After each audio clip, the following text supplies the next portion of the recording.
Sehingga waktu menjadi pemimpin jemaat, di tengah-tengah masyarakat, di tengah lapangan yang ada, kita mampu, kita siap dengan itu, dan terlebih atas pertolongan Tuhan, kita boleh menjalankan tugas dan tanggung jawab kita. Manajemen dan kepemimpinan. Bicara manajemen berarti proses penggunaan sumber daya secara efektif, menangani suatu urusan untuk mencapai sasaran yang diharapkan. Jadi manajemen ini proses penggunaan sumber daya, pengelolaan secara efektif di dalam menangani urusan untuk mencapai sasaran yang diharapkan. Saya percaya Bapak Ibu punya tujuan di dalam menggembalakan jemaat di gereja kita masing-masing. Dan ingat saudara-saudara bahwa itu sebuah tanggung jawab, bahwa itu sebuah tanggung jawab yang harus kita pikul, sebagai beban yang harus kita tanggung di dalam melayani pekerjaan Tuhan. Jadi tanggung jawab kita apa di dalam melayani pekerjaan Tuhan? Yaitu memaksimalkan hidup kita bagi Tuhan.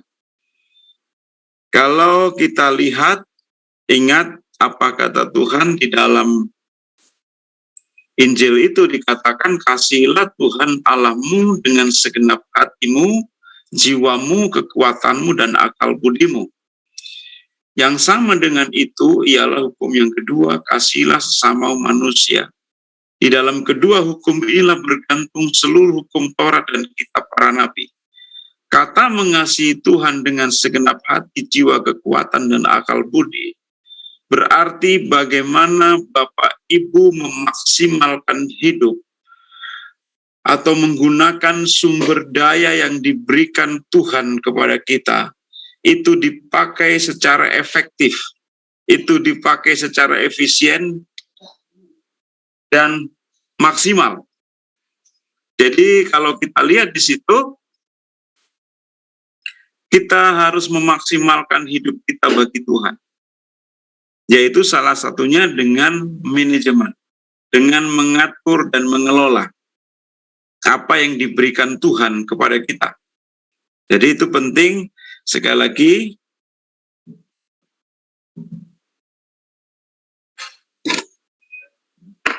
jadi waktu Tuhan memanggil kita,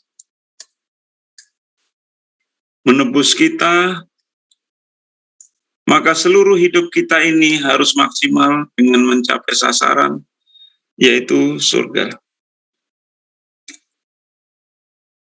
Sehingga di sini waktu Tuhan menciptakan kita, waktu Tuhan menebus kita dengan salibnya, maka hidup kita berjalan dalam kehendak-Nya. Sehingga hidup kita harus selalu mempermuliakan Tuhan. Nah, kata mempermuliakan Tuhan artinya memberikan nilai yang tertinggi kepada Tuhan. Sehingga salah satunya adalah mengelola dari apa yang Tuhan berikan. Mengelola dari apa yang Tuhan karuniakan. Mengelola dari apa yang Tuhan sediakan.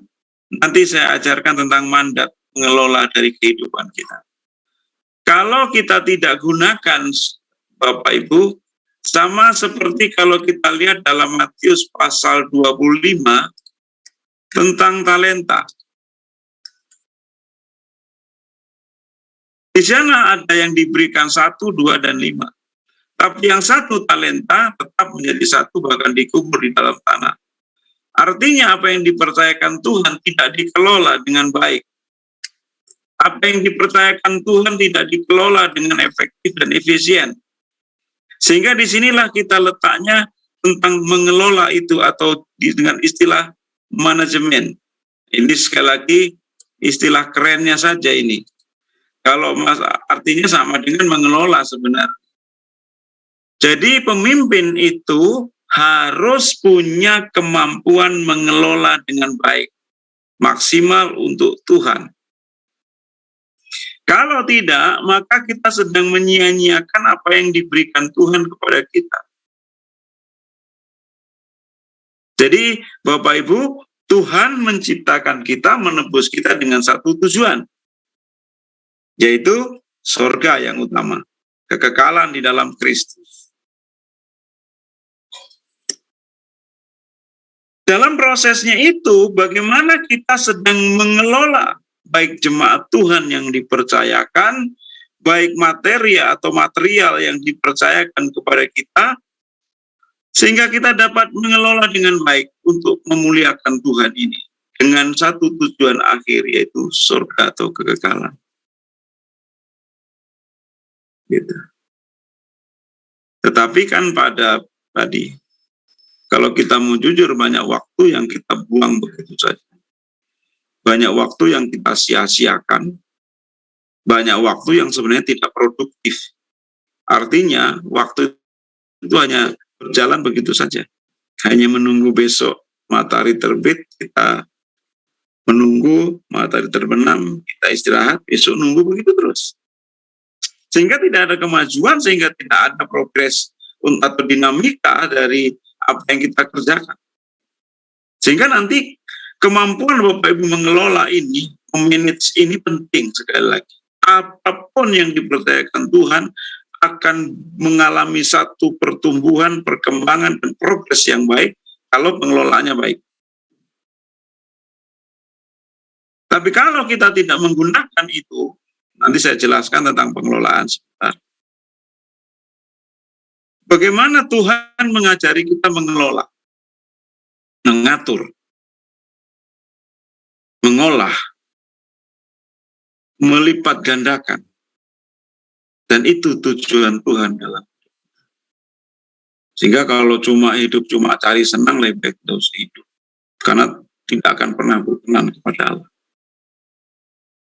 Kita tidak pernah berpikir kalau kita mengasihi Tuhan berarti kita memberikan yang terbaik kepada Tuhan dari hidup kita.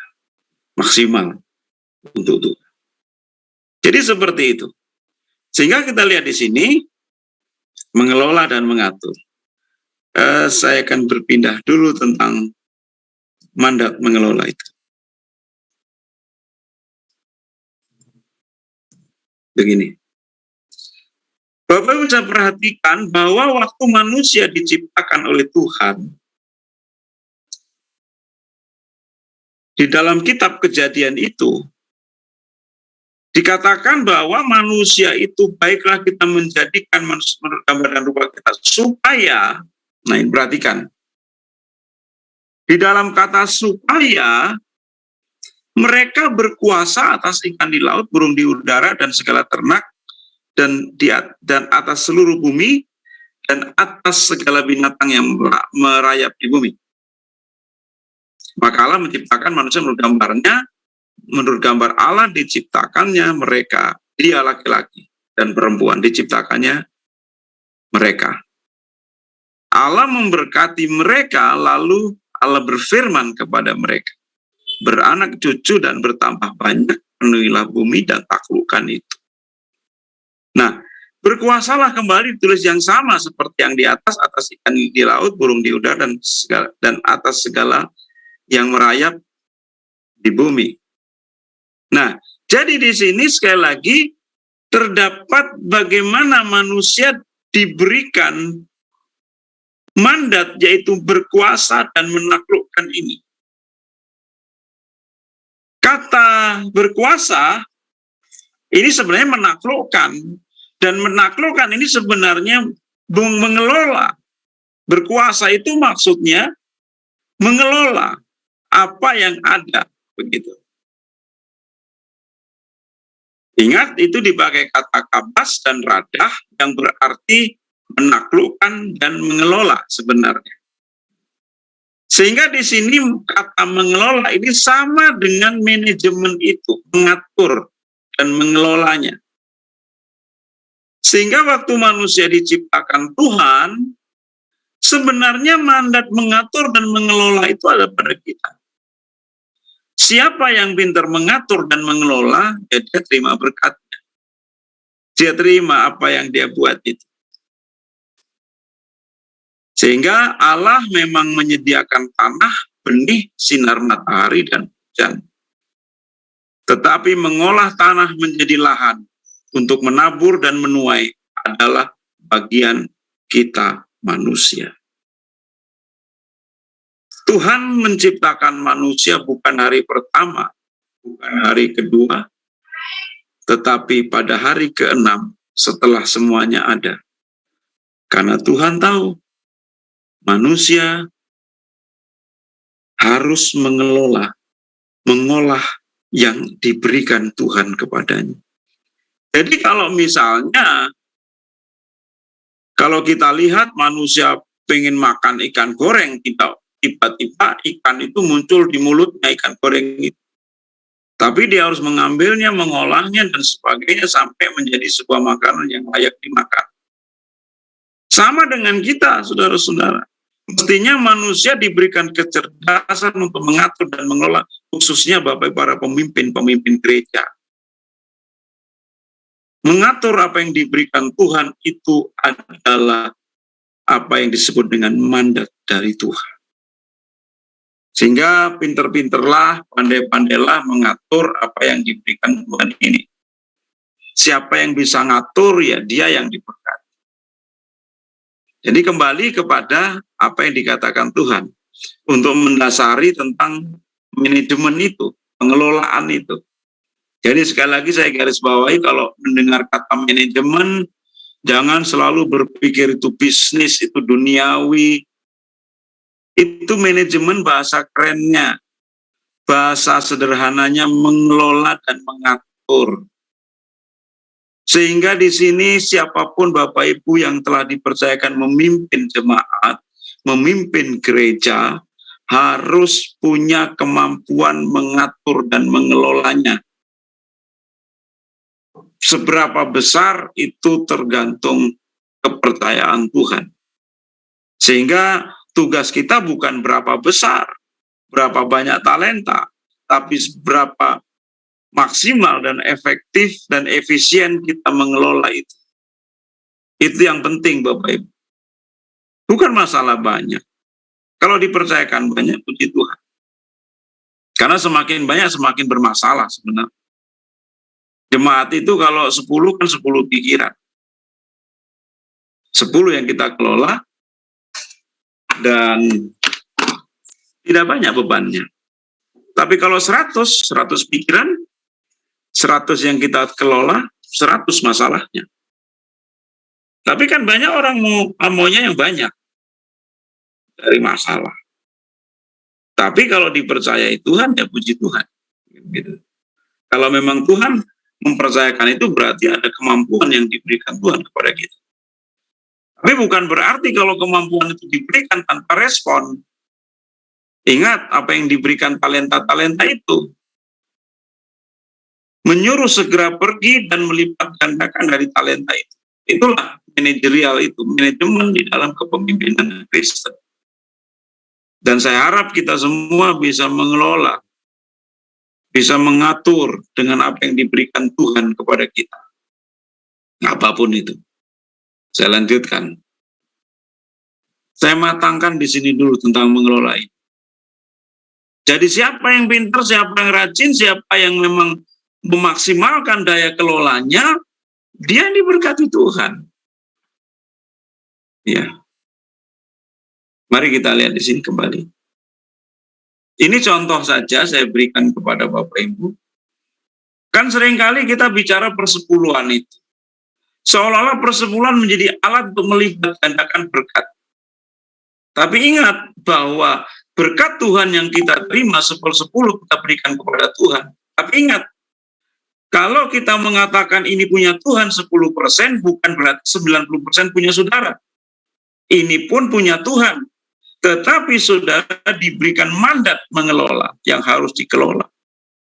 Kalau tidak pintar mengelola, tidak punya kemampuan mengelola, juga habis juga yang 90. Karena semua juga milik Tuhan. Sehingga persepsi tentang kalau seolah-olah 10% kita berikan kepada Tuhan karena itu punya Tuhan, bukan berarti 90 itu punya saudara. Itu pun punya Tuhan. Karena jangankan itu, milik hidup saudara pun milik Tuhan. Begitu. Tapi Tuhan memberikan mandat untuk Bapak Ibu mengelola itu, mengatur, ya. Ini contoh saja. Boleh saudara tambahkan, boleh saudara kurang. Yang pertama, dalam mengelola itu hemat bukan pelit. Beda ya hemat dengan pelit. Hemat itu efisien, efektif dalam menggunakan berkat Tuhan. Yang kedua, sederhana, bukan asal-asalan. Beda ya, asal-asalan dengan sederhana itu beda. Kalau sederhana itu memenuhi standar, kalau asal-asalan itu di bawah standar.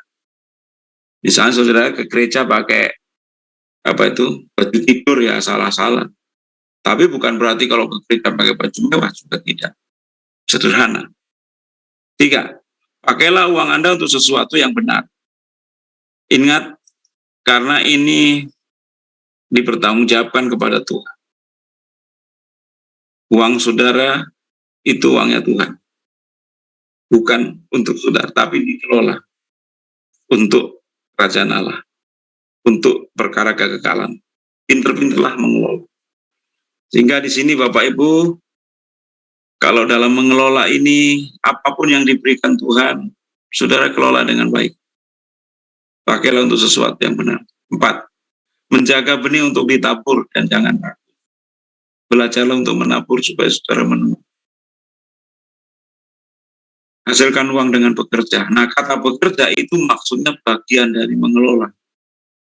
Kalau sudah bekerja jangan selalu, wah itu duniawi, tidak punya iman. Bukan itu maksudnya.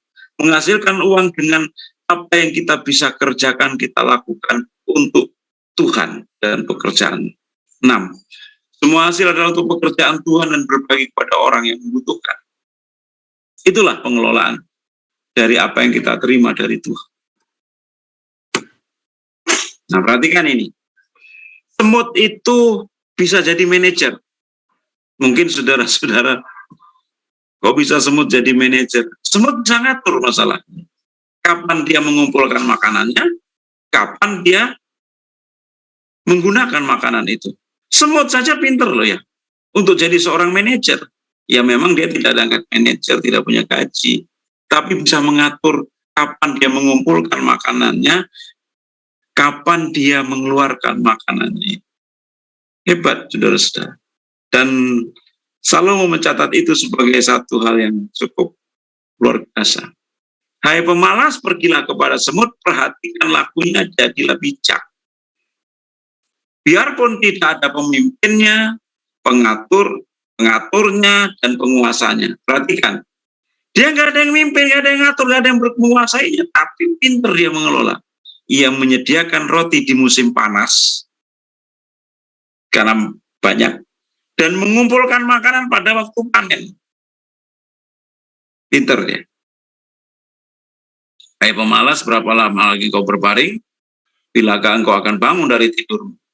Tidur sebentar lagi, mengantuk sebentar lagi, melipat tangan sebentar lagi, tinggal berbaring.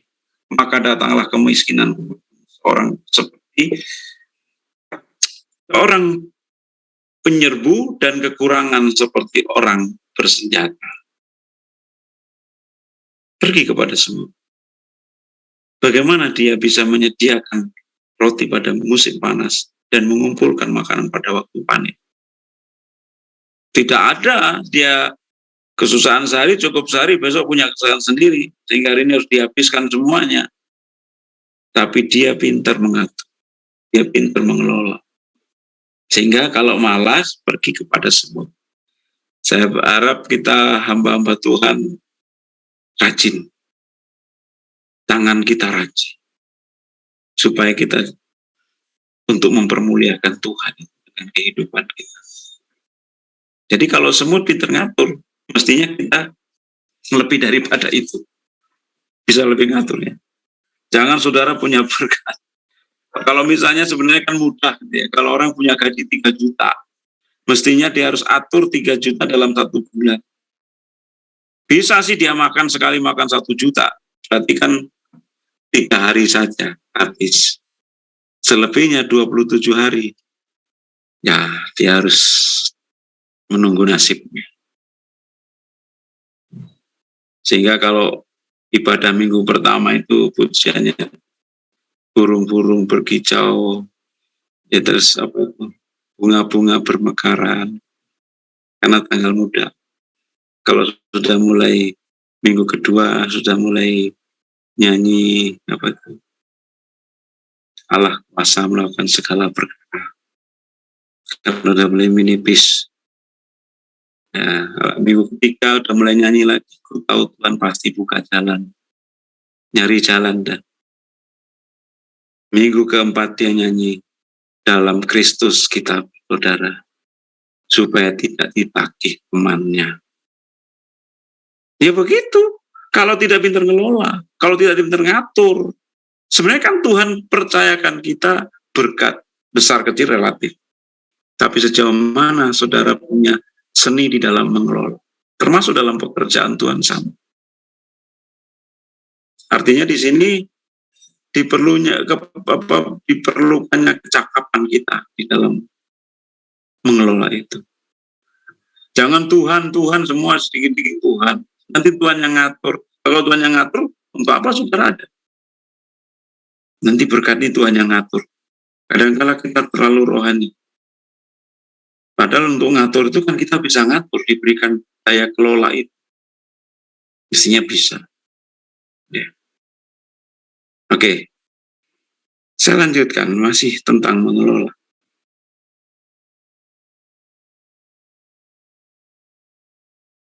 Jadi kalau daya kelola ini terjadi dalam kehidupan kita, kita akan berkembang. Terjadi sebuah progres yang baik. Memaksimalkan hidup dengan baik. Perhatikan di sini.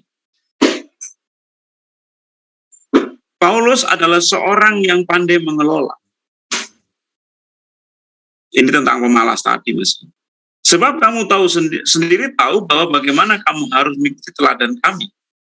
Kami, karena kami tidak lalai bekerja di antara kamu dan tidak makan roti dengan percuma, tetapi kami berusaha dan berjeripaya siang dan malam, supaya siapapun menjadi beban bagi jangan menjadi beban bagi siapapun di antara kamu.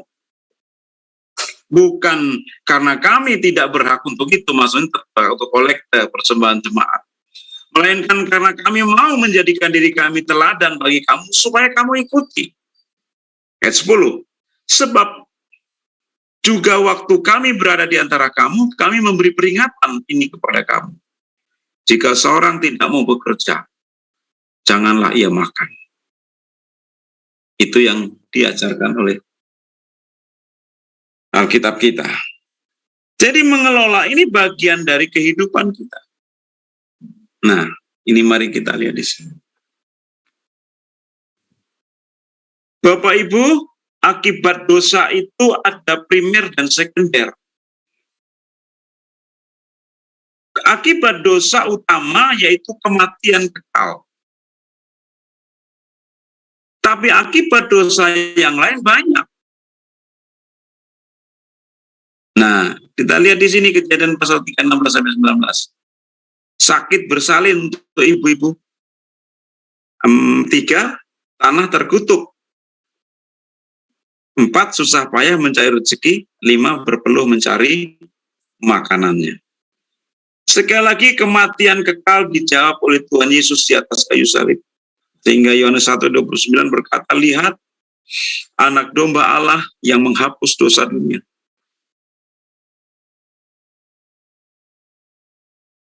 Jelas sekali. Tapi kedua, Bapak Ibu, sakit bersalin. Tetap kalau ibu-ibu melahirkan sakit. Mau ibu pendeta, nanti kalau jadi ibu pendeta ya. Mau siapapun, kalau sakit bersalin itu sakit. Yang bisa ngatasi supaya tidak sakit ya anestesi. Ketika tanah terkutuk. Tanah terkutuk ini harus dipupuk, dicangkul. Kalau Bapak pernah baca artikel dari akibat bom atom di Jepang itu, di Hiroshima Nagasaki waktu Perang Dunia Kedua. Akibat bom itu diramalkan ratusan tahun. Tapi Jepang tidak dengan ratusan tahun, dengan puluhan tahun dia bisa kelola tanah itu jadi baik, jadi subur. Yang keempat, bersusah payah mencari rezeki. Nah, ini seringkali saudara-saudara rezekinya mau, susah payahnya nggak mau. Berpeluh mencari makan. Nah ini juga, waktu makan berpeluh, tapi nyarinya nggak berpeluh, nggak mau rajin. Apakah salib menjawab itu? Pertanyaan itu klasik.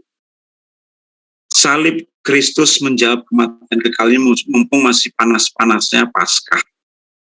Jangan gunakan salib untuk tidak semestinya. Jangan gunakan salib Kristus itu untuk sesuatu yang bukan pada tempatnya. Darah Yesus itu kudus, tubuh Kristus itu kudus, bukan menjawab ini. Sehingga mau sakit bersalin, mau tumpang kakimu, bawa-bawa salib ya, tidak akan pernah. Kalau mencari rezeki ya sudah rajin, ya tadi semut aja tahu bagaimana harus mengelola. Berpeluh mencari. Harus berpeluh Bapak Ibu ya, kerja keras. Karena seringkali seolah-olah salib ini mengatasi semuanya. Sehingga kalau kita mendengar ada budaya dipermudah, saya tidak setuju kalau ada budaya dipermudah. Seolah-olah anak Tuhan itu kalau kerja 1 jam, orang dunia itu kerjanya 24 jam. Sama. Siapa yang berpeluh, siapa yang berjerih payah, dia akan dapat berkat. Iya. Nah sama dengan Bapak Ibu Pendeta. Kalau khotbahnya belepotan, naik pohon pisang turun pohon kelapa atau sebaliknya, jangan ngarepin kolektanya besar. Harus kerja keras. Harus memang punya kemampuan untuk itu. Kadang-kadang kan begitu, kok persembahannya sedikit. Nah kemampuan kita juga seperti apa? Kita tidak bersungguh-sungguh di situ. Kita nggak kerja keras di situ. Sehingga saya sampaikan sebagai seorang manajer, pengelola dalam pekerjaan Tuhan, harus gigih. Iya, siapa yang rajin itu yang dapat. Nah iya. Gitu ya. Itulah mengelola itu sebenarnya. Dari apa yang dipercayakan Tuhan. Siapa yang mengelola? Kalau saudara gembala kan rajin mengelola jemaat seperti apa. Saudara yang tahu karakteristiknya. Jadi seperti itu ya. Jangan kita menuntut lebih tapi kita tidak melakukan yang maksimal. Oke. Saya lanjutkan. Inilah manajemen, jadi menggunakan sumber daya kita yang efektif. Makanya di sini juga kalau Bapak Ibu mau punya bobot, ya harus pernah belajarnya sungguh-sungguh. Iya kan? Ya tadi istilah daftar pagi, wisudanya sore. Nah itu yang berbobot, manajemennya di mana, prosesnya ada. Kepemimpinan sekarang, kita sebelum masuk kepada kepemimpinan, tapi minimal di sini ada pendahuluan. Kepemimpinan adalah perihal memimpin yang merupakan satu seni, tata cara, atau kemampuan untuk membimbing, menuntun seseorang atau kelompok untuk mencapai tujuan tertentu. Dengan kata lain, kemampuan mempengaruhi, menuntun, membimbing seseorang atau kelompok, dan mempunyai visi dalam pribadinya sebagai landasan berpijak untuk mencapai cita-cita atau tujuan organisasi. Ini kira-kira gambaran kepemimpinan itu seperti itu. Memimpin itu adalah satu seni tata cara atau kemampuan membimbing, menuntun seseorang atau kelompok untuk mencapai tujuan tertentu. Dengan kata lain, kemampuan mempengaruhi, jadi pemimpin tadi mempengaruhi untuk tujuan bersama itu. Membimbing seseorang, kelompok yang mempunyai visi dalam pribadinya sebagai landasan berpijak untuk mencapai cita-cita atau tujuan organisasi tersebut. Itulah kepemimpinan. Tapi kita akan bahas nanti dalam poin berikutnya. Bicara manajemen, memang banyak sebenarnya dalam teori manajemen. Tapi salah satu yang menarik adalah manajemen konflik. Karena di gereja itu bukan surga ya, Bapak Ibu ya. Saya mesti ingatkan, gereja bukan surga. Gereja masih di dunia. Dan di situ masih syarat munculnya konflik. Konflik adalah percekcokan, perselisihan, pertentangan yang disebabkan oleh adanya dua gagasan atau lebih, atau keinginan yang saling bertentangan untuk menguasai diri sehingga mempengaruhi tingkah laku kita. Itulah konflik. Ada banyak contoh dalam gereja yang mengalami konflik, baik konflik, terutama konflik horizontal. Kalau vertikal kan dengan Tuhan. Jadi di sini konflik selalu akan muncul. Tidak ada dalam dunia, tidak ada konflik. Walaupun tingkatannya konflik itu bisa tinggi, bisa rendah.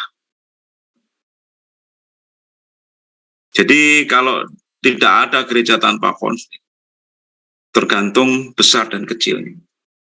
Nah, dikatakan sumber timbulnya konflik menurut Bapak Yakub Tomatala itu disebabkan oleh beberapa faktor. Yang pertama, konflik timbul karena adanya salah satu pengertian dari seseorang terhadap yang lain. Salah pengerti, salah memahami. Kedua, konflik timbul bisa juga disebabkan karena salah tafsir terhadap orang lain. Jadi bisa jadi masalah. Tiga, konflik timbul diakibatkan karena kurang mengerti. Sehingga di sini intelektual mempengaruhi tinggi rendahnya konflik. Saya mesti sampaikan Bapak Ibu, salah satunya supaya intelektual kita berkembang, pengertian kita berkembang, supaya konflik ini semakin mengecil. Karena orang yang kurang mengerti ini nanti juga banyak konflik. Sehingga tingkat intelektual sekali lagi dalam kehidupan kita sebagai pemimpin akan mempengaruhi besar kecilnya konflik. Sehingga kalau Bapak Ibu melihat lebih rentan di dalam konflik itu dikala masyarakat kita bodoh. Konflik akan banyak timbul di sana. Konflik timbul karena adanya juga pertentangan ide. Itu dari pendapat dari Bapak Yakub. Jadi inilah konflik. Tapi konflik pada di gereja. Di organisasi gereja. Semua juga ada konflik, bukan. Sekali lagi ini bukan surga, ini masih di dunia. Sehingga itu sebuah realitas di dalam bergereja, di dalam berorganisasi, pasti ada konflik. Tidak ada yang tidak. Itu berarti kalau tidak ada konflik, berarti tidak ada dinamisasinya. Ya konflik itu tergantung besar kecilnya ya. Begitu. Apalagi mau musda ya, banyak konflik. Saya harap Bapak Ibu yang diklat lebih mempertajam intelektualnya. Artinya lebih memahami dan mensikapi semua yang terjadi dengan kedewasaan. Lebih bagus. Oke, saya lanjutkan kembali.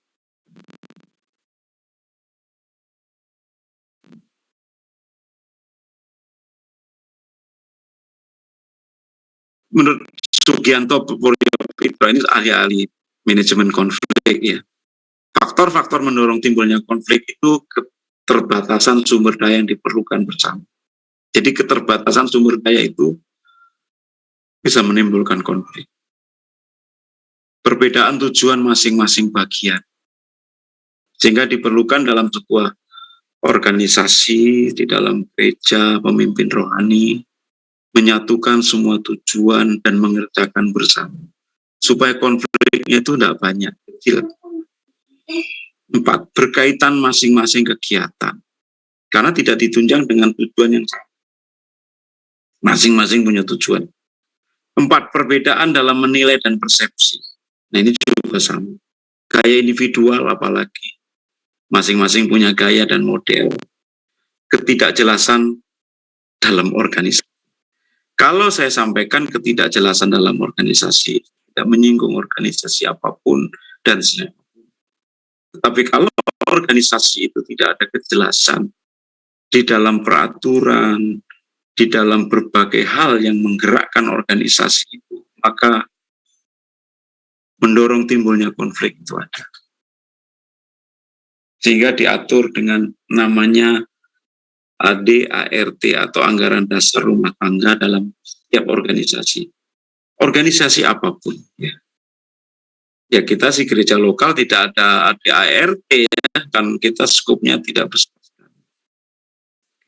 Unit-unitnya tidak banyak gitu ya. Tapi kalau sudah lembaga apapun, organisasi apapun sudah ada ADART. Kalau dalam dunia pendidikan itu ada statuta. Statuta di situ mencakup semua peraturan, semua SOP, prosedur, dan sebagainya dituangkan dalam sebuah buku sebagai aturan yang harus baik.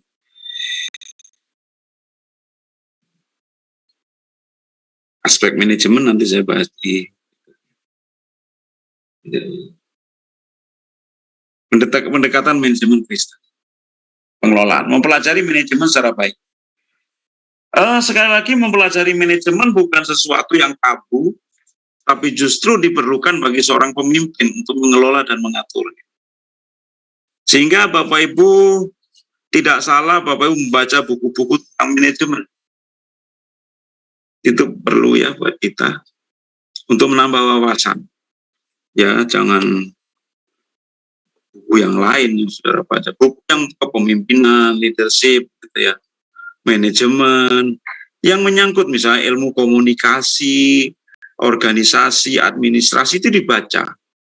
Sekali-sekali kalau kita pendeta pergi ke Gramedia, lihat-lihat buku tentang manajemen, itu penting, karena menopang di dalam pelayanan kita.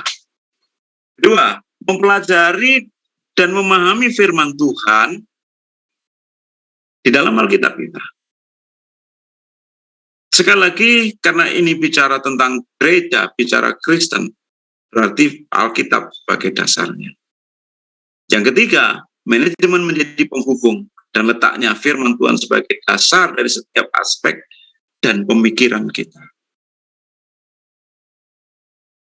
Supaya cerdas Bapak Ibu ya, kita memahami sebuah pengelolaan manajemen. Sarana-sarana dalam manajemen. Pertama manusia. Jadi yang pelaku, yang mengerjakan untuk yaitu manusia. Kita tidak sedang memanajemen yang lain, tapi manusia sarananya. Kedua, uang. Kenapa saya katakan? Ini seringkali kalau kita bicara uang dalam gereja itu seolah hal yang kurang baik, seolah tabu. Tidak, saudara-saudara ya. Pengelolaan pengaturan keuangan di dalam gereja harus jelas. Supaya kita tahu mana itu masukan dan pengeluaran untuk keseimbangan di dalam keuangan. Itu penting Bapak Ibu ya. Saya tidak tahu dalam gereja Bapak Ibu apa menganut apa itu pembukuan terbuka atau tertutup. Nah, tergantung situasi dan kondisinya. Tapi yang jelas, yang kedua dalam manajemen itu pengelolaan uang. Karena kalau tidak ini jadi masalah besar. Ya. Kan Bapak Ibu kalau bayar listrik kan tidak ke PLN ngomong terima kasih, puji Tuhan, Tuhan membalas dengan segala berkat. Tidak, tapi pakai uang. Jangan di gereja listrik mati nanti bilang ada kuasa kegelapan. Cek dulu meterannya, sudah bayar listrik atau belum. Pakai duit. Sehingga kolekte persepuluhan harus dikelola dengan baik dalam gereja. Itu. Termasuk ada sumber-sumber mandiri yang menopang pekerjaan. Jangan kalau listrik diputus, waduh, memang kita dibenci orang Kristen gereja. Bukan. Lihat dulu itu tagihannya. Kan seringkali, waduh, memang dibenci, kita dimusuhi. Bukan dimusuhi, kamu belum bayar listrik. Jadi kadang-kadang kita menggunakan sesuatu yang kelihatan rohani, padahal sebenarnya kita tidak konsisten gitu. Jadi pentingnya di sini mengatur keuangan di dalam gereja, dalam kepemimpinan itu penting. Karena masih di dunia masalahnya. Sehingga perlu sebuah pengaturan atau manajerial dari keuangan. Penting Bapak Ibu ya. Saya harap kita mulai jujur dengan itulah, dengan keuangan. Kalau nggak jujur, bagaimana Tuhan mau percaya yang lebih? Yang kecil aja nggak susah jujur gitu loh. Bagaimana dengan yang besar gitu loh? Nggak mungkin. Tuhan juga tahu daripada kita tersesat lebih besar, yang kecil-kecil aja. Jadi mulai dengan sesuatu yang kecil, dalam pelayanan, dalam pekerjaan Tuhan, di dalam gereja, mulai disiplin dengan kejujuran dalam keuangan. Itu dalam mengaturannya. Sehingga kalau perlu, gembala itu memberitakan firman saja. Yang ngurus uang orang lain. Karena jangan dipengaruhi nanti khotbah-khotbahnya. Karena bisa mempengaruhi. Sehingga kalau dalam Kisah Rasul itu kan, carilah orang-orang yang bisa mengelola untuk pelayanan janda-janda, pelayanan diakonia itu. Supaya kami terpusat kepada pemberitaan firman. Jadi pengelolaan itu ada di situ. Penting ya. Jadi oleh sebab itu sama, organisasi kita sama, butuh uang juga. Kita perlu keuangan yang baik. Karena kalau nggak ada uangnya repot, saudara-saudaranya. Kita mesti jujur dalam hal ini. Iya. Nanti Tuhan sediakan ya Tuhan sediakan. Semua masih di dalam dunia dengan uang. Sehingga yang kedua, sarana dalam manajemen keuangan. Bapak Ibu harus belajar di situ. Ya, mengatur keuangan dan mengelola keuangan dengan baik dan produktif. Ya.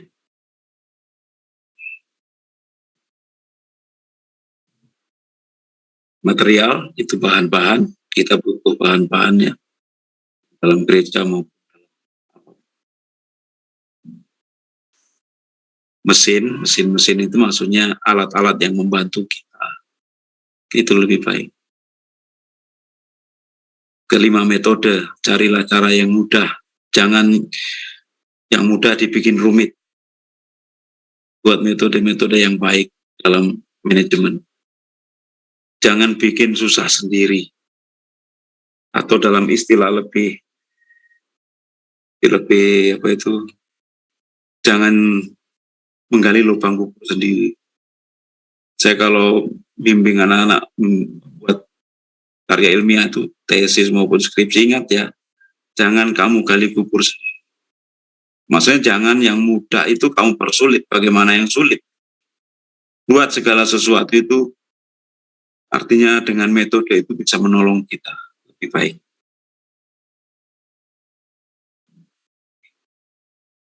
Nah, sekarang bicara kepemimpinan. Saya harap kalau saya bicara kepemimpinan, saya bicara kepemimpinan secara komprehensif dan objektif. Yang pertama, dikatakan apa itu kepemimpinan. Swanberg berkata, menyatakan bahwa kepemimpinan adalah suatu proses yang mempengaruhi aktivitas suatu kelompok dan berorganisasi dalam usahanya mencapai penetapan dan mencapai tujuan. Jadi di sini pada prinsipnya adalah sebuah proses yang di dalamnya mempengaruhi aktivitas suatu kelompok atau yang berorganisasi dalam usahanya mencapai tujuan. Jadi pengaruh. Kedua, Josh Terry berkata, kepemimpinan adalah kegiatan untuk mempengaruhi orang lain agar mau bekerja dengan sukarela untuk mencapai tujuan bersama. Sehingga dalam kepemimpinan ini, Bapak Ibu, kita harus mengaruhi di bawah kita itu mengerjakan ini loh visi kita. Memperkenalkan visi misi kita. Supaya dikerjakan bersama-sama. Dan itu seorang pemimpin harus punya kemampuan mempengaruhi orang lain. Gitu. Ya puji Tuhan saya menjadi satu pimpinan salah satu perguruan tinggi. yang namanya STA Jember atau GBC. Itu ada visi misinya yang harus dikerjakan, mewujudkan, menjadikan. Nah, untuk mencapai tujuan itu, saya harus mempengaruhi semua orang. Mulai dari yang tingkatan tinggi sampai yang paling rendah. Yuk kita kerjakan. Sehingga di setiap pintu, di setiap kelas, ruangan, ditulis visi misi. Dan kita menjalankan visi misi itu dengan penuh tanggung jawab dan keseriusan. Sama dalam gereja kita juga sama mesti. Apa misi gereja kita? Yang jelas misinya menjadikan bangsa semua muridku, itu kan visi dalam Alkitab. Tapi yang dikerjakan oleh gereja kita dengan programnya seperti apa? Nah, di sini diperlukan Bapak Ibu menjadi seorang pemimpin yang baik. Kalau punya tujuan jangan dikerjakan sendiri. Misalnya saudara punya tujuan, visinya gereja 2.000 jiwa. Tapi yang tahu cuma saudara. Jemaat tidak tahu.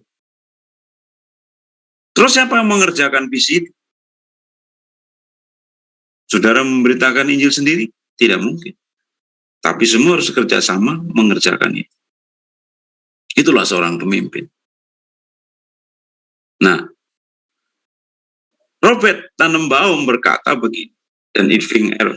Wessler, pengaruh antar pribadi yang dilakukan dalam situasi dan diarahkan melalui proses komunikasi, sehingga pemimpin belajar komunikasi yang baik ya, pada pencapaian tujuan atau tujuan-tujuan tertentu. Jadi sini pengaruh antar pribadi yang dilakukan dalam satu situasi dan diarahkan. Jadi seorang pemimpin itu seorang yang bisa mengarahkan, memberi arah melalui proses komunikasi dalam mencapai tujuan. Komunikasi. Makanya Bapak Ibu kalau jadi pemimpin jemaat, menggembala, punyalah ilmu komunikasi yang baik. Ya, bagaimana menyapa jemaat, bagaimana menegur jemaat, bagaimana menyampaikan sesuatu yang penting kepada jemaat. Itu ada ilmu komunikasi. Atau ada seninya begitu.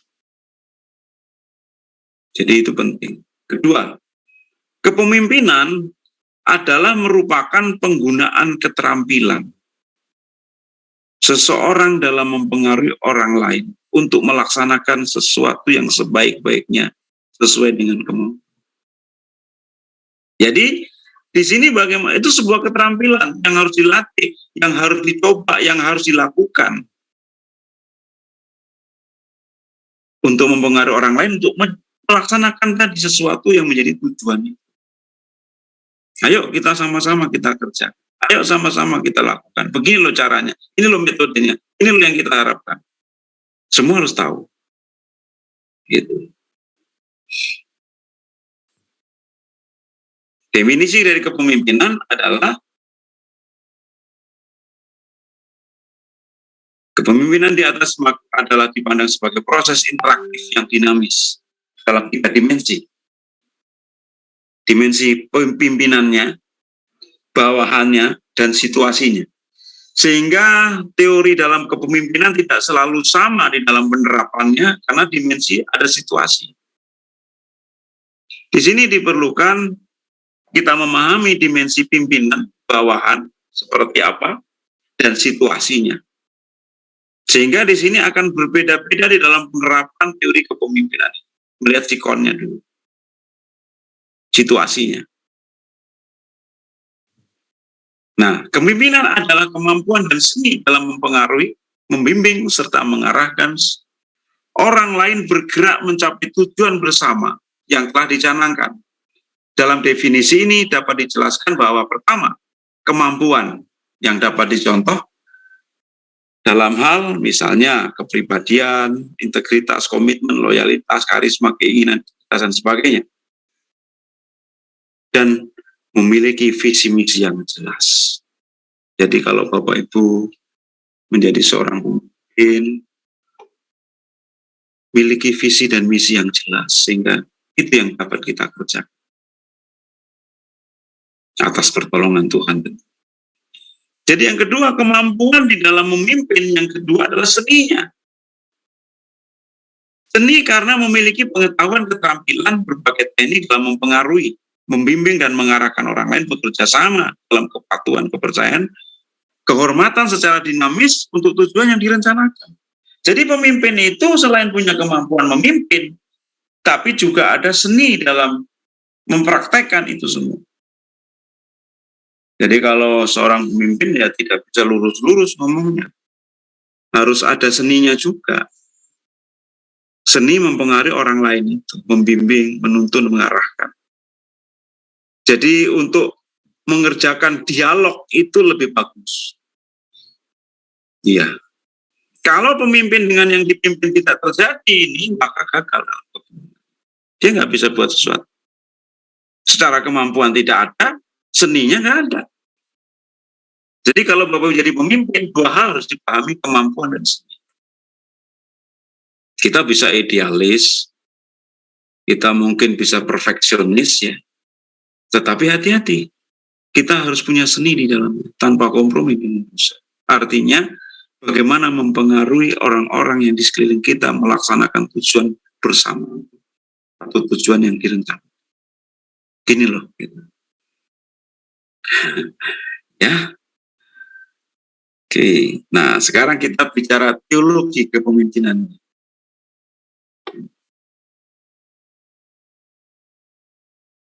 Apa sih teologi kepemimpinan itu? Atau apa sebenarnya kepemimpinan dalam teologi? Teologi kepemimpinan adalah bidang ilmu yang mempelajari tentang hubungan manusia dengan Allah dalam proses kepemimpinan. Di mana Allah sebagai pemimpin agung memimpin manusia dan mempercayakan kepemimpinan manusia yang dipilih.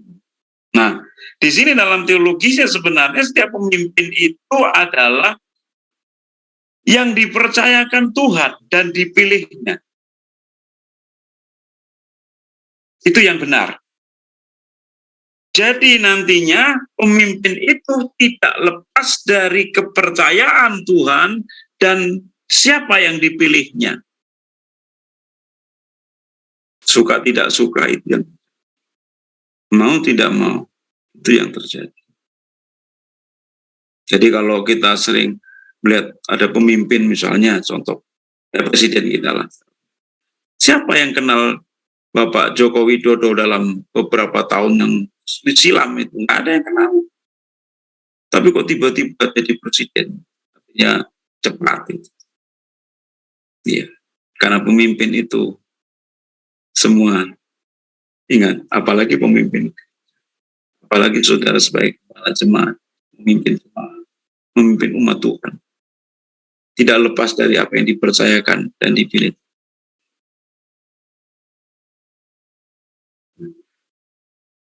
Saya masih meyakini segala sesuatu dipercayakan oleh Tuhan kepada manusia yang dipilih. Suka tidak suka, itulah dalam teologi. Nah, arah teologi kepemimpinan itu ada 3. Yang pertama namanya God oriented, artinya tertuju, terfokus, terarah kepada Allah dalam tujuannya. Yang kedua ada other oriented. Other oriented ini tertuju, terarah kepada orang lain. Yang ketiga adalah self-oriented, tertuju kepada kepentingan. Yang sering muncul adalah kepada Tuhan dan kepada diri sendiri dalam arah teologi. Mungkin kita bicara Tuhan, padahal kita punya kepentingan, agenda, kepentingan diri sendiri. Kita pakai Tuhan, dan Tuhan. Tapi pada ujungnya, pada akhirnya, tertuju kepada kepentingan kita sendiri. Di sini perlunya Bapak Ibu sebagai seorang pemimpin Kristen Mari kita lihat bagaimana kita sedang mengerjakan dengan tujuan Tuhan. Apapun.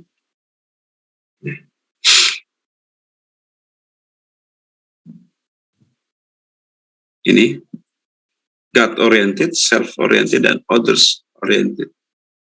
Cuma tiga. Mau Tuhan menjadi tujuan saudara dalam memimpin? Atau diri sendiri? Atau kepentingan diri sendiri? Atau orang lain? Tapi yang banyak itu kepentingan diri sendiri atau Tuhan mau duit.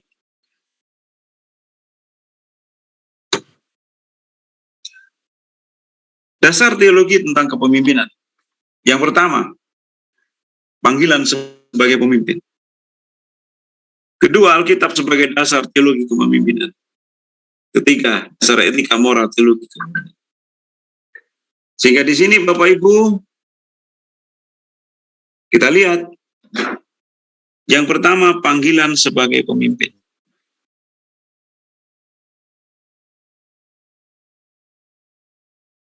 Robert Clinton berpendapat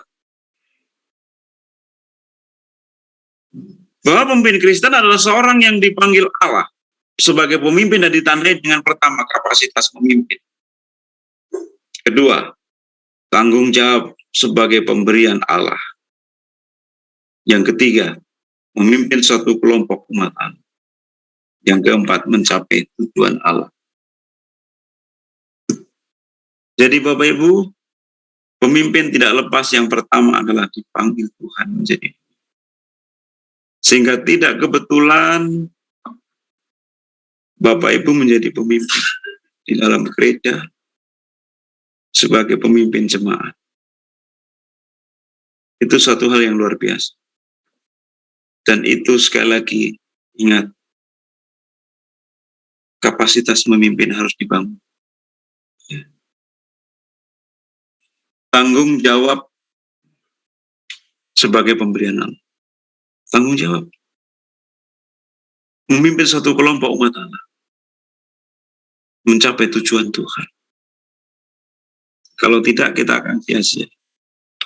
Kalau pemimpin dunia mungkin punya agenda lain. Tapi kita pemimpin gereja. Tujuan kita tidak lain dan bukan tujuan Allah sendiri. Bagaimana meluaskan kerajaan Allah dan menyelamatkan jiwa Yesus. Apapun pemimpin ini. Seperti itu. Jadi, tidak lepas dari panggilan Tuhan. Tidak lepas dari apa yang dipercayai Tuhan.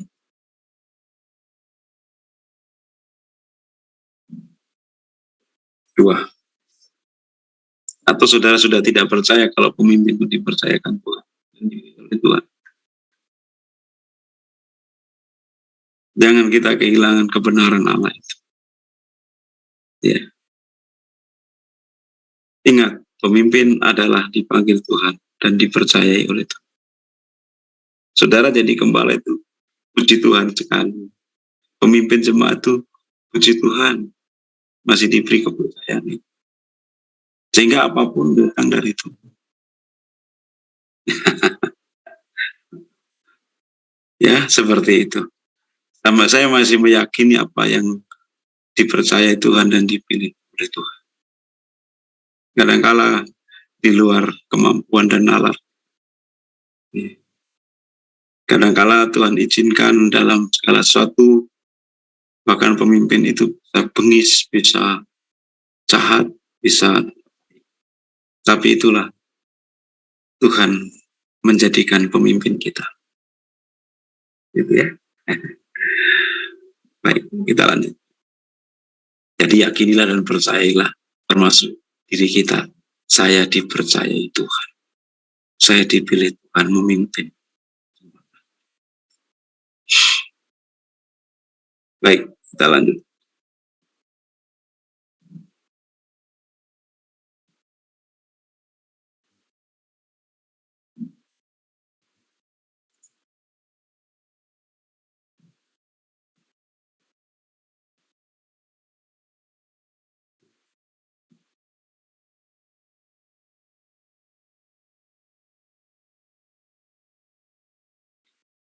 Kedua, dikatakan Alkitab sebagai dasar. Apa maksudnya? Pemimpin Kristen harus memahami dasar Alkitab, teologi kepemimpinan, bahwa ia terpanggil sebagai pelayan hamba. Sebagai pelayan, pemimpin terpanggil kepada tugasnya yang olehnya ia menjadi pemimpin. Sebagai hamba, ia terpanggil dengan status menghamba kepada Tuhan yang harus diwujudkan dalam sikap, sifat, kata, dan perbuatan.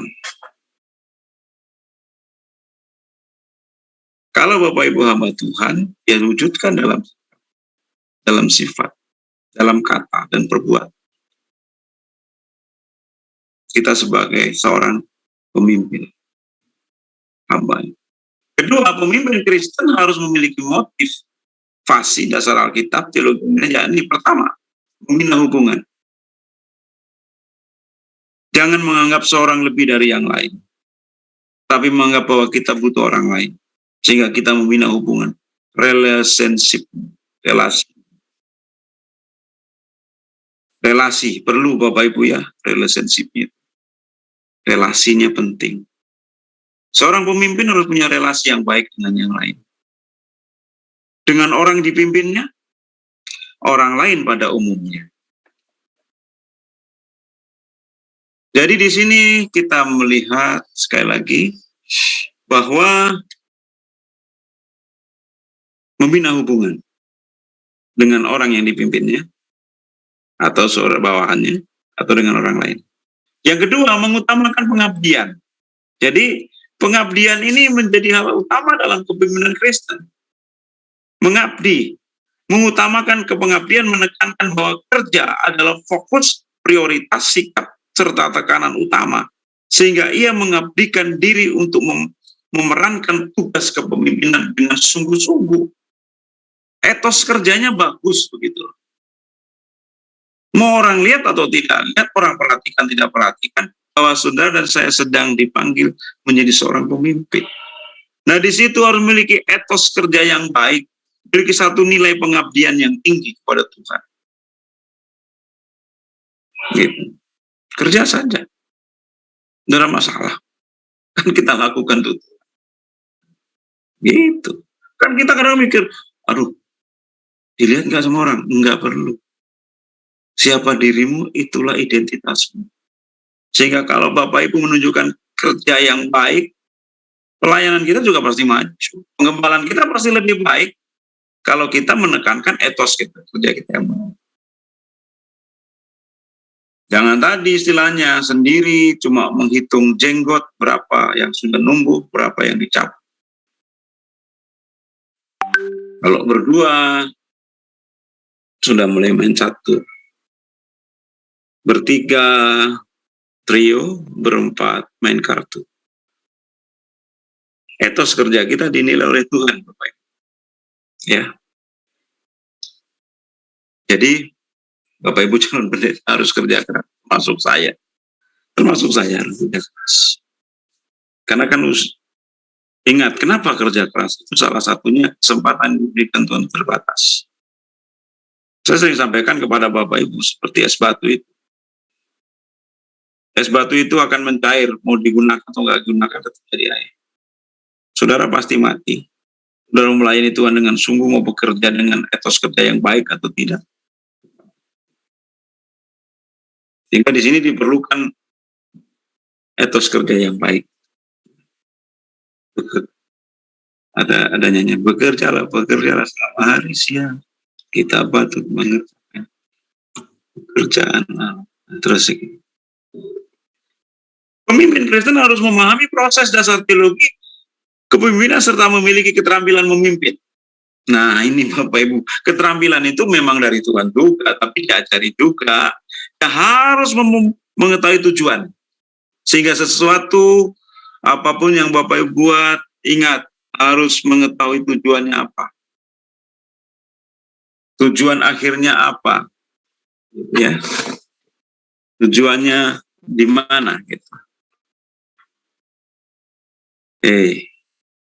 Kedua, ia perlu mengenal tanggung jawab serta tugas yang dipercayakan kepadanya. Jadi, Kenalilah tanggung jawab dan tugas yang dipercayakan kepada kita. Di sini kan ditunjukkan bahwa seorang pemimpin dia sadar apa yang dikerjakannya, mengenal apa menjadi tugas dan tanggung jawabnya. Bapak Ibu mestinya kalau dapat SK pendeta itu ada dilampirkan di situ. Apa tugas dan tanggung jawabnya? Apa kewajiban yang harus dikerjakan? Jadi selalu ada, kalau tidak dia tidak tahu apa yang dikerjakan. Taat itu harus, tapi cerdas juga harus. Tapi kalau hanya taat tapi bodoh, itu masalah besar. Sehingga di sini perlu mengenal tanggung jawab serta tugas yang dipercayakan. Jangan tak tahu. Jadi Bapak Ibu kan mesti baca-baca itu. Apa itu? ART kita. Tugas pendeta itu apa? Abatan itu apa? Baca-baca. Ya. Jadi kenal apa yang dikerjakan kita itu. Saya nggak tahu kalau Bapak dilantik jadi pendeta, setelah jadi pendeta. Jangan nggak tahu tugas dan tanggung jawabnya itu apa. Terus untuk apa jadi pendeta? Untuk apa jadi pemimpin Kristen? Jadi anak kenal tugasnya itu.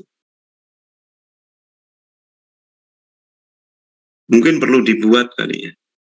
Tugas dan tanggung jawab seorang.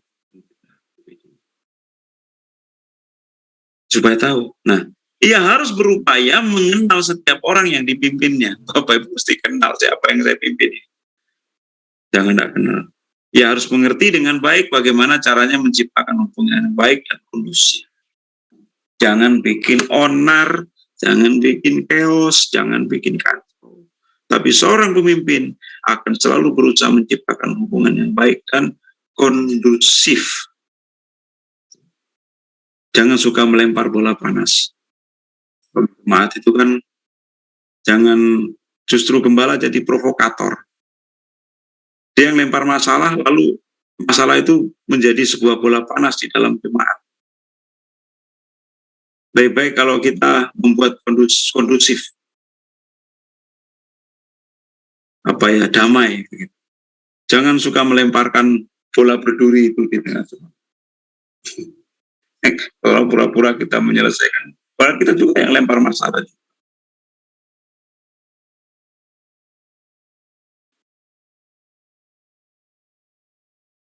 Ya.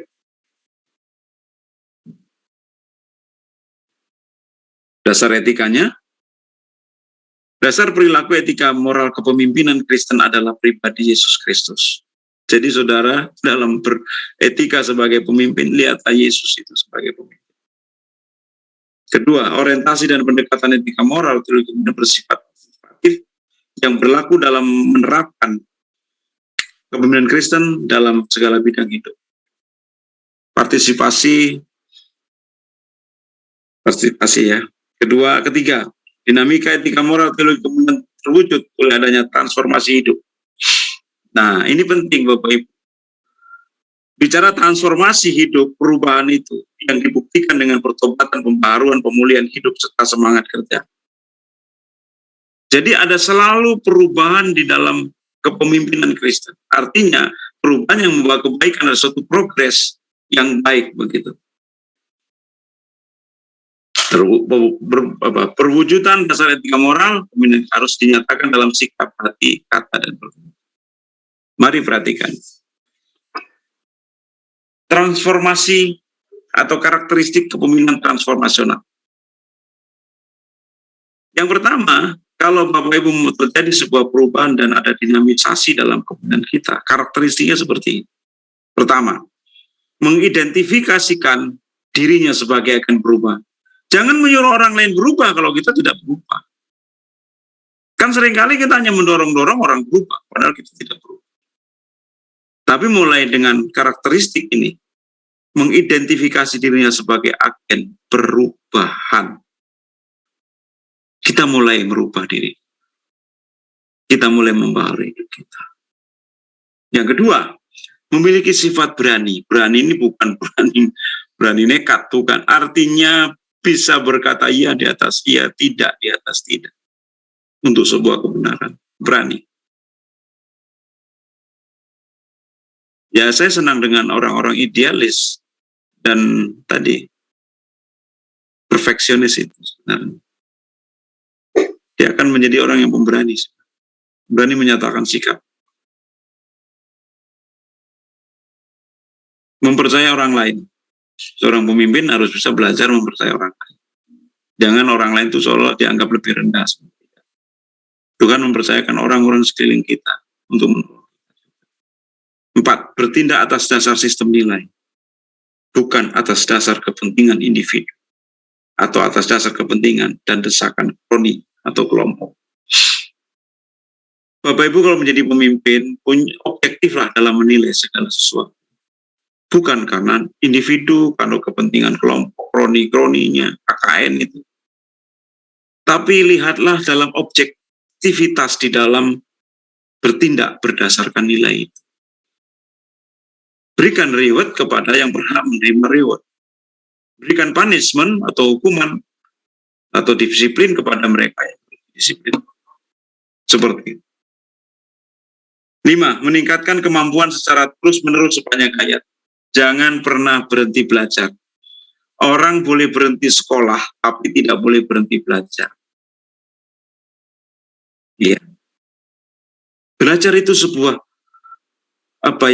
gaya hidup bagaimana kita meningkatkan sebagai pemimpin, meningkatkan kemampuan secara terus-menerus. Orang boleh berhenti sekolah, tapi tidak boleh berhenti belajar, Bapak Ibu. Mungkin karena usia, ya kita sih mungkin, misalnya di sini ada tante, oma, boleh usia tidak memenuhi syarat untuk kita belajar formal, tapi belajar itu harus. Orang boleh berhenti sekolah, tapi belajar jangan. Apalagi seorang pemimpin, dia harus mengupgrade dirinya terus-menerus, membangun kemampuannya terus-menerus. Jangan pernah puas diri, Bapak Ibu ya, di atas langit masa depan. Jadi terus belajar. Senang sekali Bapak Ibu sebagai peserta diklat. Saya kadang bangga gitu ya. Masih 6:30 udah banyak sekali yang nunggu untuk diadmit. Semangat belajarnya tinggi. Ya. Saya sudah bisa belajar lagi ke S3, tidak ada S4, kecuali Samsung ada S7. Tapi tidak bisa lagi ada S4, S3 sudah cukup. Habis. Saya tidak bisa masuk lagi sekolah formal. Habis. Tapi belajar saya tetap masuk. Ya. Jadi jangan saudara pikir kalau saya membuat diklat begini terus sudah bahan siap tinggal enggak. Saya mesti belajar lagi. Karena tidak mungkin, saya bukan Tuhan, saya bukan Tuhan yang sempurna. Tapi saya mau terus belajar. Sehingga saya senang kalau saya mengajar karena saya dapat berkatnya dari mengajar itu. Bukan materi itu sebenarnya. Tapi mengupgrade diri saya untuk belajar di situ. Jadi senang kalau jadi guru itu enak. Nggak gampang pikun. Terus juga kita belajar bersama-sama, kita juga dapat pinternya. Ya.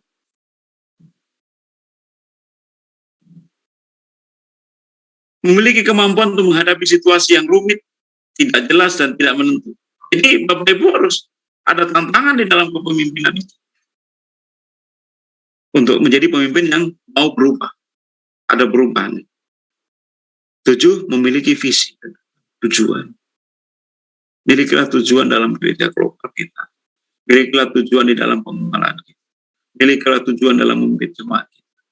Jangan tanpa tujuan.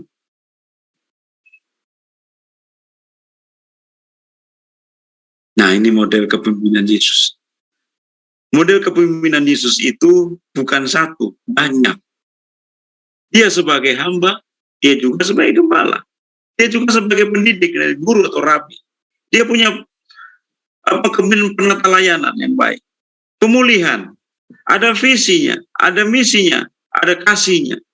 Jadi dalam diri Yesus itu sebenarnya lengkap dengan model kepemimpinannya. Dia sebagai guru, rabi. Nikodemus datang malam-malam karena takut, karena dia guru Yahudi. Kalau datang siang nanti dikawal oleh masyarakat. Nikodemus datang ke Yesus malam-malam. Bicara tentang kelahiran baru. Karena dia seorang pendidik, dia seorang rabi. Dia seorang gembala juga. Dia sebagai hamba. Dalam penata layanan, pemulihan, misi, kasihnya. berjalan bersama. Itulah model kepemimpinan ini.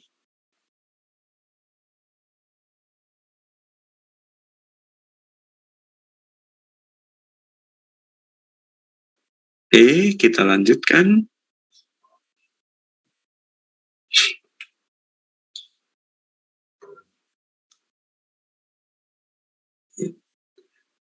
Dalam kepemimpinan gembala itu, karena kita gembala, ambil gembalanya. Aspek analogi aspek gembala. Jadi Bapak Ibu kalau melihat dari kepemimpinan gembala, lihatlah bagaimana gembala itu menggembalakan domba-dombanya dalam analoginya. Dia harus merawat, dia harus melindungi dari binatang buas, dia harus memberi tempat menuntut ke padang rumput yang hijau, dan seterusnya. Jadi begitulah analoginya sebagai seorang pemimpin gembala. Jangan dibawa kepada aspal yang panas, bawa ke rumput yang hijau. Artinya di sana ada kesejukan. Kedua, perumpamaan domba yang hilang. Sama Lukas 15, domba yang hilang juga.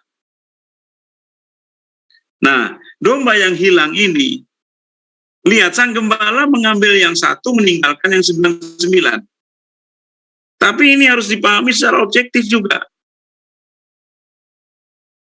Jangan karena satu ini, karena ingat, kalau dalam pemahaman ragi, karena satu ragi ini bisa menghamirkan seluruh adonan, maka ragi harus dibuang.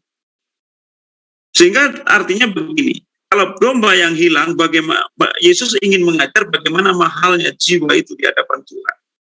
Satu jiwa mahal harganya. Tetapi kalau satu jiwa ini merusak, maka satu jiwa harus dibuang juga.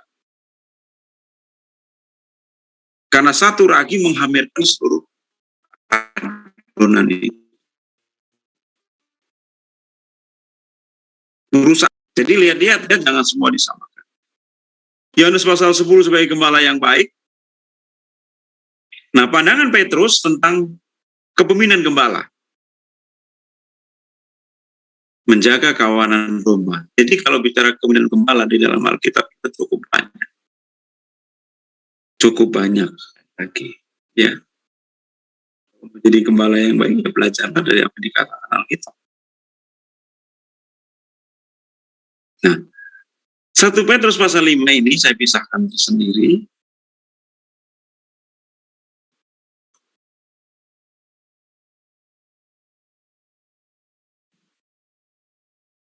Mari kita lihat.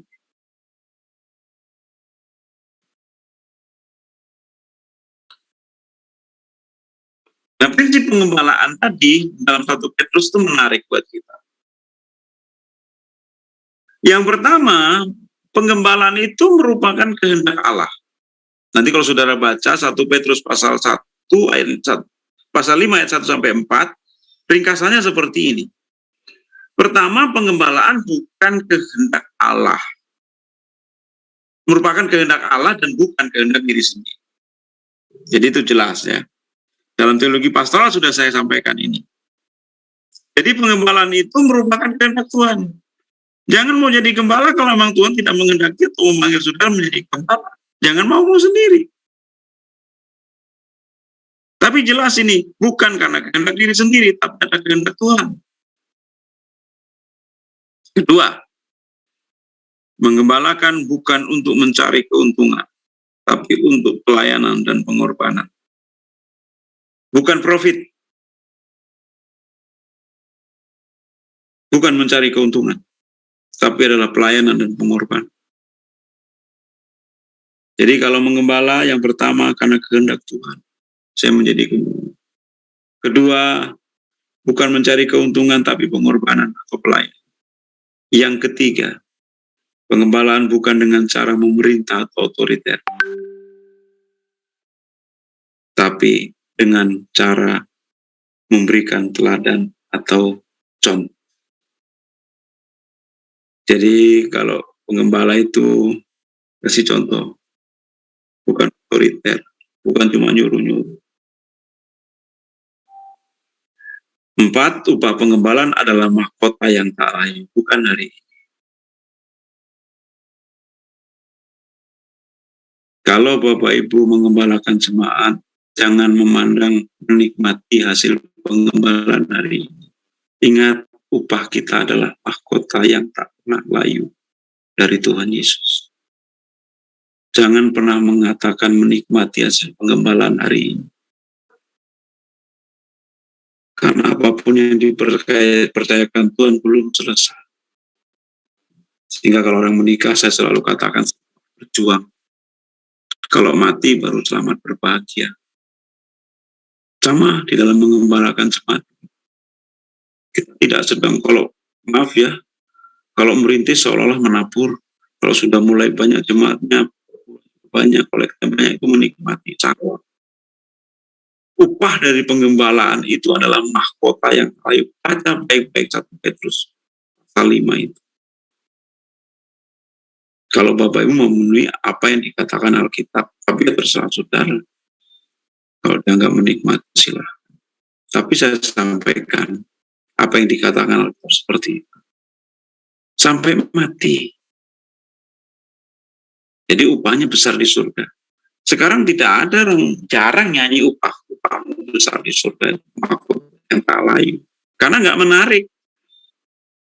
Coba kalau dulu tahun-tahun 80-an, itu senang sekali orang melayani Tuhan dengan upahmu besar di surga, mahkota yang tak pernah layu. Tapi kalau hari ini bicara upah di surga yang tak layu, mikir. Dan kalau sudah berhasil seolah-olah menikmati berkat. Baca Alkitab baik-baik. Panggilan kita dengan upah yang besar, yaitu di surga, bukan hari ini. Kalau bilang menikmati berkat pengembalaan, saya harap Bapak Ibu berpikirlah untuk apa yang dikatakan Alkitab itu. Jangan karena ikut-ikutan. Apa yang dikatakan Alkitab itu, panggilan saudara sebagai pemimpin gereja, sebagai pemimpin gembala, upahnya mahkota yang tak pernah layu, yaitu di surga hari ini. Waduh, nanti lama-lama saudara gak jadi gembala, gak mau dilantik, jangan saudara lapor ke majelis daerah ya. Saya menyampaikan apa yang dikatakan Alkitab. Seperti itu. Ya, baik. Kita lanjut. Masih ada. Jenis-jenis kepemimpinan atau gaya kepemimpinan. Saya kira ya teori saya tidak perlu banyak bahas. Ada karismatik, ada otokratik, ada paternalistik. Nah, ini yang saya sampaikan, paternalistik. Gaya kepemimpinan di gereja kita itu menggunakan paternalistik. Kata pater itu dari kata Bapa. Kepemimpinan ditandai dengan satu sikap kepemimpinan seperti seorang bapa, yaitu sebagai pendidik, pengasuh, pembimbing, dan penasehat dengan memperhatikan kemenangan dan kesejahteraan yang dipimpinnya. Kepemimpinan ini banyak digunakan dalam masyarakat tradisional, khususnya gereja kita. Gereja kita kebanyakan menggunakan kebapaan dalam kepemimpinan gembalanya, paternalistik. Demokratis ada, ya ini. Demokratis ini, tapi saya harap demokratis harus dipertimbangkan dalam kepemimpinan gereja. Karena di situ suara terbanyak. Artinya kepemimpinan yang ditandai oleh kelompok. Dan seolah-olah kebenaran itu ditentukan oleh banyak orang atau kelompok. Padahal kebenaran itu mutlak. Jadi oleh sebab itu dalam gereja khususnya, kita tetap sebagai organisme yang bertumbuh, yang di dalamnya bukan kebenaran itu karena orang menilai atau orang banyak menilai itu benar. Tapi kebenaran itu hakikatnya kebenaran itu sendiri. Ya, hati-hati dalam demokrasi. Nanti ada sampai suara orang banyak, suara terbanyak itu suara Tuhan. Hati-hati. Karena Alkitab sebenarnya tidak mengajarkan seperti itu. Kebenaran tetap kebenaran. Saudara mengatakan bukan, dia tetap benar. Yesus itu kebenaran. Saudara nggak ngomong kebenaran, dia tetap benar. Jadi tidak perlu pengakuan orang banyak. Yesus Sang Kudus itu tidak perlu saudara mengatakan. Karena saudara mengatakan kudus, dia jadi kudus. Bukan karena kata orang. Demokratis itu seperti itu. visi, integritas. Nah, aspek-aspek dalam kepemimpinan ini yang kita lihat tadi. Visi harus punya tujuan, Bapak Ibu harus punya tujuan ya. Kedua, punya integritas, artinya kebulatan, keutuhan, kejujuran. Jadi integritas adalah sikap yang muncul dari diri seorang, yang muncul dari dalam diri orang tersebut. Integritas merupakan satu bagian positif dalam hidup, dan aspeknya akan dapat berkembang dalam diri manusia. Ciri utama dari kepemimpinan yang berintegrasi adalah memiliki karakter Kristus. Integritas, pengaruh, ya. Jadi salah satunya dalam kepemimpinan harus mempengaruhi. Pengaruh itu bukan hanya dapat diberikan dan dilakukan dengan pelayanan untuk mempengaruhi orang lain. Yang paling dibutuhkan adalah hati. Hati yang digerakkan secara tulus, ikhlas, tanpa syarat dan prasyarat yang lain. Tulus, seperti Kristus, ya, pengaruhnya. Jadi mempengaruhi jangan punya embel-embel. Tulus saja dengan Tuhan. Ya, karena kita sedang memenuhi tujuan Tuhan. Multiplikasi dalam aspek. Apa itu multiplikasi? Tingkat keberhasilan seorang pemimpin adalah apabila pemimpin tersebut sudah melahirkan pemimpin-pemimpin berikut. Itulah multiplikasi. Multiplikasi. Saya harap Bapak Ibu yang terdaftar 190 ini bisa jadi pemimpin-pemimpin yang baik di dalam gereja. Dan itu menjadi kebanggaan saya sebagai seorang pengajar dalam kepemimpinan. Menjadikan Bapak Ibu pemimpin-pemimpin yang baik. Kreativitas, nah ini perlu. Seorang pemimpin harus memiliki kreativitas yang tinggi. Tidak pasif, tapi memiliki energi untuk melakukan sesuatu dalam kreativitasnya. Menciptakan hasil lebih maksimal dari sesuatu yang sudah direncanakan. Seorang pemimpin yang kreatif mampu menciptakan suasana yang harmonis, dinamis, dan produktif. Kreatif ini penting Bapak Ibu ya. Jadi Bapak Ibu harus kreatif kalau jadi pemimpin. Jangan pasif, jangan monoton, tapi kreatif. Ingat, kalau saya mungkin selipkan sedikit tentang kemenangan Daud itu bicara IPE itu. Pertama, integritas Tuhan dengan Tuhan itu. Daud punya integritas yang baik dengan Tuhan. Itu jelas. Yang kedua, profesional. Profesional artinya Daud dalam berperang itu profesional. Dia menggunakan senjata yang dia sudah tahu, yang dilatih bertahun-tahun. Bahkan senjata alih-alih atau ketapel itu dalam Alkitab dinyatakan sebagai senjata yang mematikan. Dan itu bukan cuma Daud sebenarnya. Banyak orang bisa menggunakannya. Tapi Daud melatih dirinya untuk mengusir serigala dari domba-domba yang dia kembang. Sehingga dia profesional, bukan baru belajar ketapel itu. Tidak. Terus yang ketiga, ingat. Kalau yang pertama integritas dengan Tuhan. Kedua, profesional. Jadi mengerjakan sesuatu profesional. Tanggung jawab. Yang ketiga itu, entrepreneur. Itulah kreatif. Tidak ada perang seperti Daud pada waktu melawan Goliat. Semua perang pada waktu itu head to head. Dengan mengandalkan pedang, tombak, dan perisai pada tubuhnya. Tapi Daud tidak. Dia perang dengan unik. Dia berputar sampai dia menemukan sasaran yang tepat. Dia lemparkan batu itu dengan ketapelnya itu. Itulah kreatif. Yang tidak semestinya pada waktu itu. Tidak memakai pakaian prajurit. Saya harap Bapak Ibu kreatif. Ya. Punya sesuatu yang kreatif. Supaya nggak ketinggalan. Sehingga menggunakan Zoom. Kan kita kreatif ya. Iya. Oke. Belajarlah kreatif. Jangan monoton, jangan pasif. Ya. Belajar sesuatu harus terus kreatif untuk Tuhan.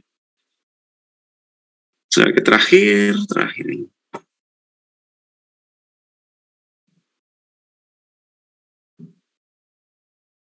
Yang terakhir doa ya.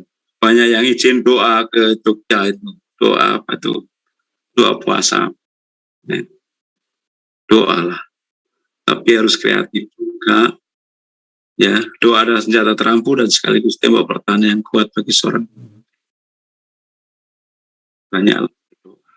Ya.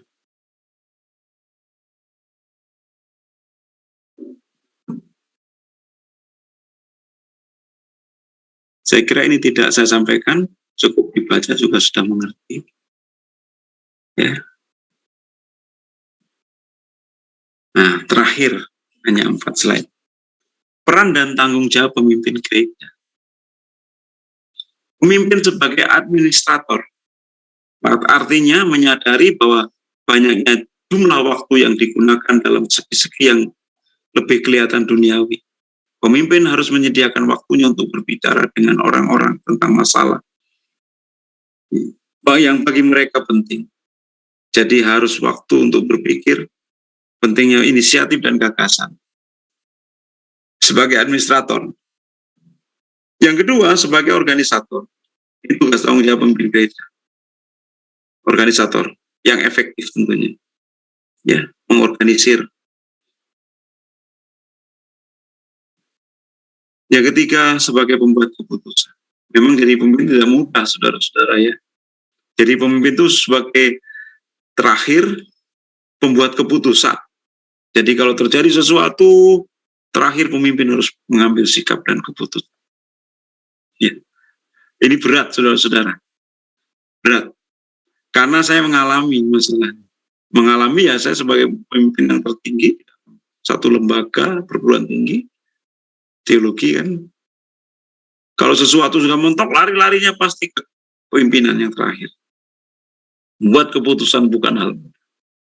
Karena pertimbangan cukup banyak. Tapi harus diputuskan. Terakhir, sebagai fasilitator. Artinya harus mempunyai jaringan yang dapat mengembangkan sumber daya manusia dengan fasilitas yang memadai. Jadi, memfasilitasi orang lain, ya, memimpin orang lain. Sehingga jika tidak terpenuhi, maka orang-orang dipimpin akan mengalami tinggal dengan apa yang sedang mereka hadapi. Jadilah fasilitator. Memfasilitasi. Itulah tanggung jawab pemimpin gereja. Saya kira cukup rumit, sudah selesai cukup banyak, dan saudara mungkin sudah pusing. Tapi harus belajar begitu, saudara. Lama-lama biasa. Ini bagaimana kalau sudah tiap hari dikasih leadership, bisa pusing. Ini nggak seminggu sekali. Tapi minimal menolong kita. Menolong membuka wawasan kita di dalam memimpin dan memanajemen gereja. Cukup ya, saya sampai di sini saja. Saya serahkan kepada pembaca. Ya, baik, terima kasih. Terima kasih untuk pembelajarannya pada malam hari ini untuk Om Lim ya. Dan kita akan menutup diklat malam hari ini dengan doa. Saya mohon kesediaan dari Bapak Pendeta Ramli wilayah 15 untuk menutup dalam doa. Sekali lagi Bapak Pendeta Ramli wilayah 15, dipersilakan.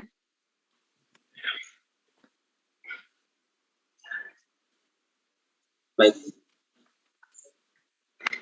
Mari kita berdoa, kita tutup diklat kita malam hari ini.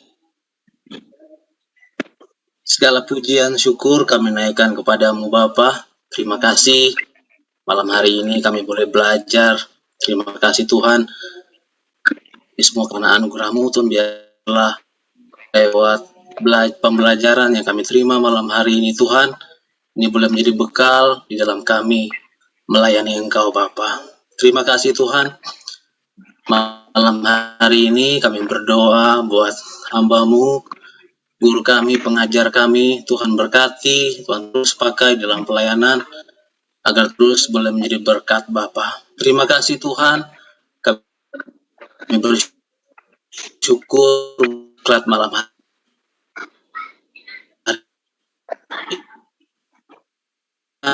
Yesus Kristus Juru Selamat yang hidup. Haleluya. Amin.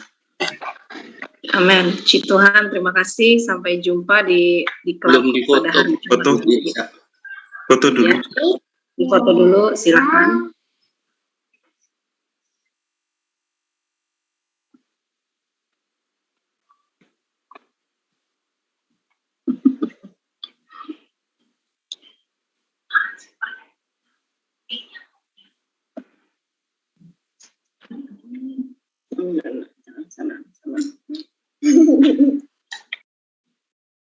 Sudah? Siapa? Sudah Pak Yas? Anak capture sendiri. Belum Pak. Oh belum. Belum Pak. Bilang Pak.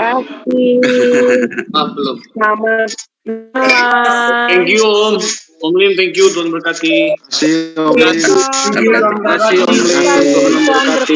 semuanya. Sampai ketemu. Terima kasih. Oke.